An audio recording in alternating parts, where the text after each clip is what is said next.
En este video vamos a definir y a revisar las condiciones que debe cumplir un conjunto para que sea llamado espacio vectorial. En primer lugar, vamos a trabajar a contar con un conjunto numérico que le vamos a llamar V corta. Ese conjunto numérico tiene que ser no vacío, es decir, debe existir al menos un elemento. Y vamos a trabajar con esta terna K más punto o producto, que a esta terna, como la hemos definido antes en estructuras algebraicas, es, es un cuerpo. Decimos que K es un cuerpo dotado de estas dos operaciones binarias, la operación suma y la operación producto. Vamos a definir dentro del conjunto V tres elementos genéricos, U, V y W. Y dentro del cuerpo K vamos a definir dos elementos, alfa y beta. Fijémonos que aquí lo que estamos haciendo es definir con letras latinas los elementos del conjunto V y con letras griegas los elementos del cuerpo o conjunto K. Siempre lo vamos a hacer así como una cuestión de organización en la cátedra. Vamos a decir que este conjunto V que hemos dado al principio, no vacío, es llamado un espacio vectorial sobre este cuerpo K. Ese cuerpo K es un cuerpo de números reales si se verifican los siguientes axiomas: la ley de composición interna, la ley asociativa, la ley elemento neutro, la ley inverso aditivo y la ley conmutativa, todas estas verificables con los elementos de V, o sea, con los elementos U, V y W genéricos. Podría tener un elemento P, un elemento Q, pero todos responden a ser elementos de V. La ley de composición interna, ¿cómo la definimos? Decimos que la suma de dos elementos cualesquiera del conjunto me da como resultado un elemento que también pertenece al conjunto B. La ley asociativa es que la suma de tres cualesquiera elementos del conjunto, agrupados de distintas maneras para ser operados, dan como resultado el mismo elemento del conjunto B. La ley del elemento neutro dice que U más un elemento, que es el elemento neutro, me va a dar como resultado el mismo elemento U inicial. La ley del elemento inverso aditivo me dice que U más su inverso aditivo, que en la suma se le llama opuesto a estos inversos, pero respetando el enunciado de la ley, U más su correspondiente inverso aditivo, que es menos U, me va a dar como resultado el elemento neutro que había sido caracterizado en el axioma anterior. Y la ley conmutativa me dice que U más B es igual, cambiando de lugar a los sumandos, como V más U, y dan como resultado el mismo elemento de B. Fíjense que aquí no es necesario preguntarme cuánto va a ser U más B o V más U, porque U más B, por la primera ley de composición interna, ya me está diciendo que U más B es un elemento de B. Entonces, V más U también es un elemento de B y coinciden por ese signo igual. Esa es la ley conmutativa. Fijémonos que aquí nosotros estos cinco axiomas hacen que V dotado con la operación suma sea un grupo abeliano, que es lo que habíamos visto en los videos anteriores. V con la suma es un grupo abeliano hasta este momento.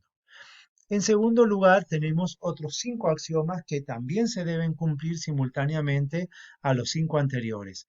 En estos cinco axiomas siguientes se van operando elementos combinados, o sea, se combina en la operatoria elementos del conjunto V y elementos del conjunto K, que es un cuerpo de números reales. La ley de composición externa me dice que al operar con la suma, perdón, al operar con el producto de alfa, que es un elemento de K, con V, que es un elemento de B, el resultado me da B. O sea que por ahí le llaman también ley absorbente, porque fíjense que eh, multiplicar un número real por un vector me está dando como resultado un vector. Está, o sea, absorbe ese conjunto fuerte, podríamos decir, que es el conjunto V. La ley distributiva, yo le llamo distributiva 1 y distributiva 2 porque fíjense que aquí lo que se hace en la primera distributiva es distribuir un escalar o un número real del cuerpo K con respecto a la suma de vectores. Se hace la distributiva como la conocemos, el escalar por un vector más el escalar por el segundo vector. La ley distributiva segunda es la distributiva de un vector con respecto a la suma de escalares y me queda escalar por el vector más el segundo escalar por el mismo vector. La ley asociativa en K y en V, o sea que puedo tener una combinación, por ejemplo, alfa, beta y U, todos multiplicados, y alfa puedo asociar beta con U, multiplicarlo, y ese resultado que me va a dar por la ley de composición externa un vector, lo multiplico por A, me vuelve a dar otro vector. Va a ser igual a multiplicar en primer medida los escalares, que son números reales, y luego su resultado multiplicarlo por el vector U. Y la ley del neutro multiplicativo en K es que si multiplico un vector por el neutro multiplicativo de K, recordemos que K está dotado con la multiplicación y la suma, y era grupo abeliano para el primero y grupo abeliano también para el producto pero sin el cero, entonces al multiplicar un vector de V con el neutro multiplicativo en K, me da como resultado el mismo vector V. Cuando nosotros tenemos un conjunto numérico no vacío y un cuerpo K de números reales con dos operaciones más y por, se le llama espacio vectorial al conjunto no vacío si ese conjunto no vacío, sus elementos cumplen estos 10 axiomas. Y ahora, retomando lo que habíamos dicho anteriormente, fíjense que estos primeros axiomas decimos que V con la operación suma es un grupo abeliano o grupo conmutativo, como yo se los había anunciado en un video anterior, y además eh, la operación, aquí he puesto asterisco, pero sería la operación punto, de K por V, que da como resultado un elemento de V del conjunto V. Entonces decimos aquí que este conjunto ahora es una cuaterna. Recordemos que para grupos era un par, para cuerpo era una terna, para espacio es una cuaterna. La cuaterna V más K por sería ahí, no asterisco, V más K por es un espacio vectorial y también se expresa como que es V y entre paréntesis K. Cuando encontramos esto, decimos que K es el cuerpo que está actuando en las operatorias o en las operaciones en V, para que V sea espacio vectorial. Ustedes en el apunte van a encontrar estas correcciones. Es V más y K con la operatoria punto. Entonces, decimos que es un espacio vectorial la cuaterna V más K por. Recordemos que V es un conjunto no vacío dotado de una operación suma que hace el par grupo abeliano y K es un cuerpo dotado de dos operaciones, de operación suma y operación punto o producto, que es esta terna que tenemos acá. La combinación del vector con el cuerpo hace esta cuaterna, la combinación del conjunto de vectores con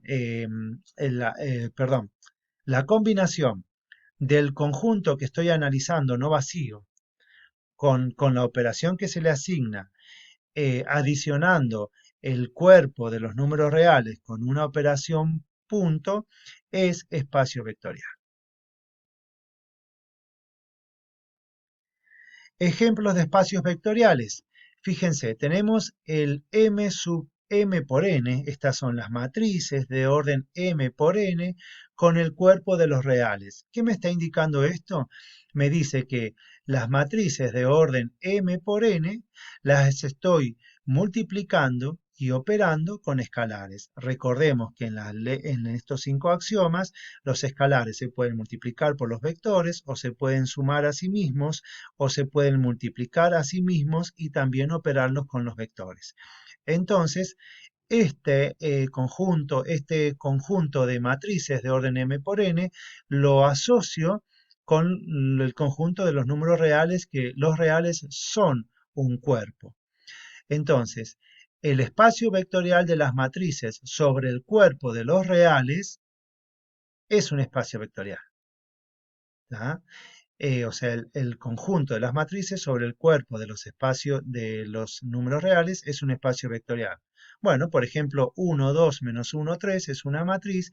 Como esta matriz es un elemento de M y como M sobre el cuerpo de los reales ha sido denominado espacio vectorial, entonces estas matrices también pasan a ser vectores. Porque hasta el momento quizás nosotros interpretamos de que el vector son solamente los vectores de n-uplas, esos vectores geométricos, por ejemplo, el vector 2, 5 si estoy en el plano, o si estoy en lo tridimensional, el vector -1, 3, 8. Bueno, no solamente son vectores esos, también son vectores todos los elementos de un conjunto que ha sido caracterizado como espacio vectorial. Si yo caracterizo a las matrices de orden m por n sobre el cuerpo de los reales como un espacio vectorial, entonces todas las matrices que están en este conjunto son llamadas vectores. Lo mismo me va a pasar con el conjunto de las funciones reales. Esta expresión que tengo acá indica que es el conjunto de las funciones continuas definidas en un intervalo AB sobre el cuerpo de los reales. Este conjunto se le llama espacio vectorial real de funciones. Por ejemplo, la función logaritmo de x, podríamos llamar la función seno de x, la función 5 a la 2 por x, son todas funciones continuas que se han definido en un intervalo determinado AB. Entonces, son sobre el cuerpo de los números reales, arman un espacio vectorial. Si arman un espacio vectorial, entonces los elementos de C son vectores. En este caso, una función cualquiera es un vector. Y después tengo esto que puede ser lo más conocido para todos, es R a la n, son las n-uplas de números reales, como estas que tenemos acá, es el espacio vectorial real de vectores. O sea, son vectores de n-uplas que los estoy operando con números reales, multiplicando un vector por un número real, o multiplicando dos vectores y luego su resultado por un número real. Entonces es el espacio vectorial real y bueno, un ejemplo de R, de un vector que pertenece a R a la cuarta, es 1, 2, menos 1, 15, por ejemplo. Entonces, bueno, de esta forma tenemos nosotros dada la definición de espacio vectorial con los axiomas que la verifican y algunos ejemplos de ella. En el siguiente video enunciaremos y demostraremos algunos teoremas como estos 4 que tenemos aquí que se cumplen dentro de un conjunto que ha sido caracterizado como espacio vectorial.